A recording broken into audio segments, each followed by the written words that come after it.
Hello everyone, let's begin with 9 band vocabulary words. ये जो vocabulary words आप किसी भी ऐसे राइटिंग टास्क 2 के किसी भी ऐसे में यूज़ कर सकते हैं, चाहे वो चाइल्ड केयर पे हैं, पॉल्यूशन पे हैं, क्राइम पे हैं। ये जो vocabulary words हैं वो आपको 9 बैंड तक दिलवा सकते हैं सिर्फ इन वर्ड्स का यूज़ करके। So let's begin with first word. एक बार फिर मैं बोल देना चाहती हूँ कि आप किसी भी ऐसे में इस तरह के वर्ड्स यूज़ कर सकते हैं, नो मैटर चाहे वो ऐसे हैं किसी भी टॉपिक से हैं। So first, cutting edge era, contemporary era यानी मॉडर्न। बहुत ही बार जनरल लाइन में या फिर किसी भी ऐसे की लाइन फर्स्ट स्टार्ट करते हैं तो हम लिखते हैं in this modern era, in this modern era, या फिर इन दिस टेक्निकल वर्ड है ना, तो हम टेक्नोलॉजी वर्ड तो हम उसकी जगह लिख सकते हैं in this cutting edge era, या फिर in this contemporary era crime rate is increased day by day. So instead use modern word, you can use cutting edge era या फिर contemporary era। So ये जो vocabulary word है आपकी vocabulary को बहुत ही ज़्यादा एडवांस बोल सकते हो बना देता है, और एग्जामिनर को लगता है कि हाँ वाकई में लिखने वाले को जो है vocabulary की समझ है। So cutting edge era, contemporary era, आज से आप मॉडर्न की जगह यूज़ कर सकते हैं बिकॉज ये मॉडर्न वर्ड बहुत ही ओल्ड फैशन वर्ड है। ये आपको 5 to 6 बैंड ही दिलवा सकता है अगर आपकी आगे वाली लाइन भी अच्छी हुई तो। So second word is articulate यानी कि एक्सप्रेस, आर्टिकुलेट एक्सप्रेस। हम कई बार बोल देते हैं दिस पैराग्राफ एक्सप्रेस या दिस ऐसे एक्सप्रेस, तो कोई भी एक्सप्रेशन दर्शाता है ना, तो उसकी जगह हम यूज़ करेंगे आर्टिकुलेट यानी कि this essay will articulate agreement points in forthcoming paragraphs. तो थीसिस यूज़ करते हैं हम, उस टाइम आर्टिकुलेट हम यूज़ कर सकते हैं articulate express, articulate express. Modern की जगह cutting edge era, contemporary era. Third word is forthcoming.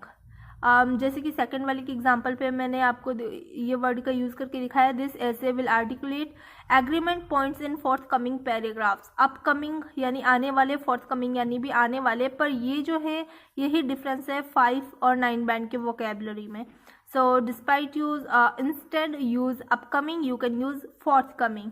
Example देख लेते हैं, I agree with this notion, which notion, जो स्टेटमेंट हमें दिया होता है अगर आप उससे एग्री करते हो तो हम लिख सकते हैं I agree with this notion and I will discuss some agreement point in forthcoming paragraphs. So instead use upcoming, use fourth coming.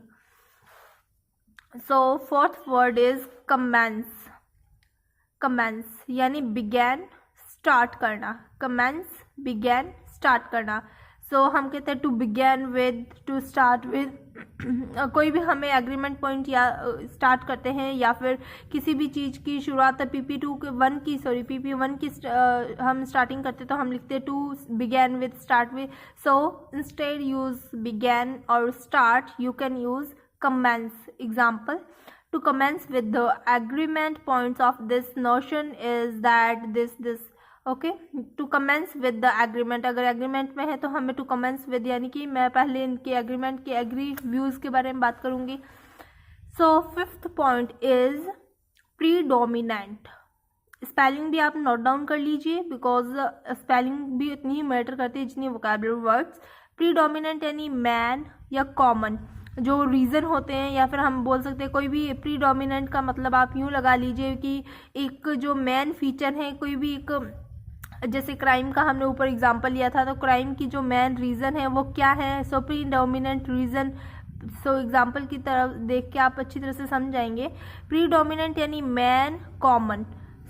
तो टू कमेंस विद हमने इसका यूज़ किया, to commence with the predominant reason behind the soil erosion, this is that rain water और this that, कुछ भी आप आगे वाली लाइन लिखनी है जो, to commence with the predominant reason behind the soil erosion is that.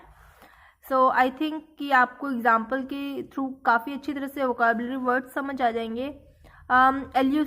Elucidate यानी कि एप्लीकेट, ये है किसी भी एग्जाम्पल को हम कहते हैं to explicate with, to exemplify. So हम उसकी जगह पे एल्यूस्टेट यूज़ कर सकते हैं। उसी के सिमिलर एक और वर्ड है एपिटॉम, यानी एग्जाम्पल।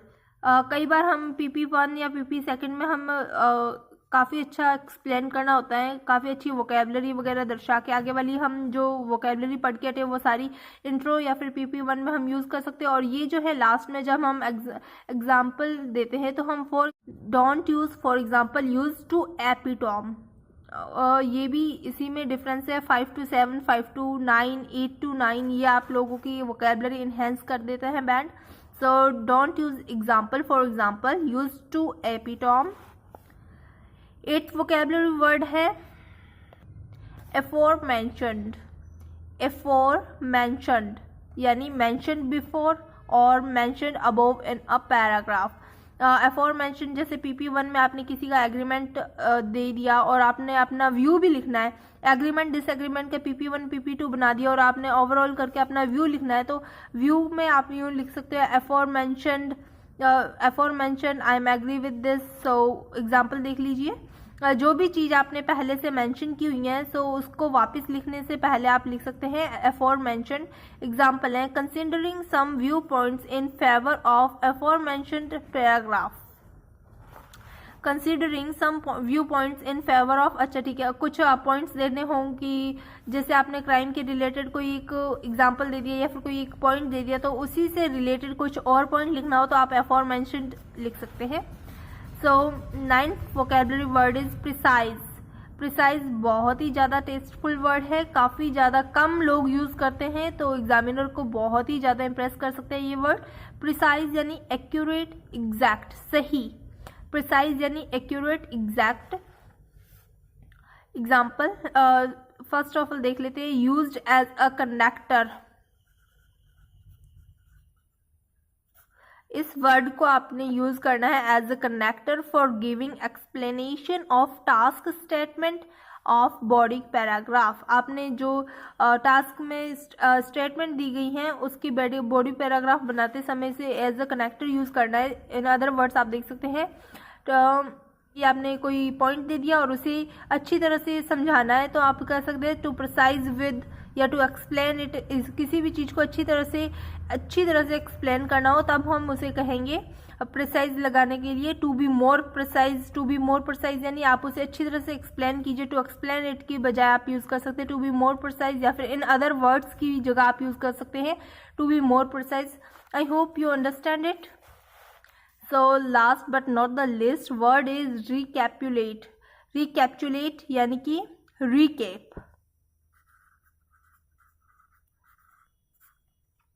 रिकैप्चुलेट, रिकैप यानी टू कंक्लूड। बहुत ही ज़्यादा कॉमन जो स्टूडेंट्स हैं वो यूज़ करते हैं conclude, to conclusion. So don't use to conclude, use to recapitulate.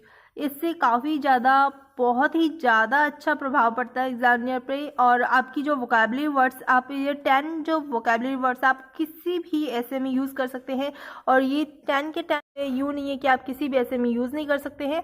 So guys starting में मॉडर्न ईरा से ही शुरुआत होती है। Articulate, forthcoming, commence with, predominant, illustrate, epitome, aforementioned, precise and recapitulate. I hope you understand it very well. For more informative videos, subscribe to IELTS 9. Thank you for watching.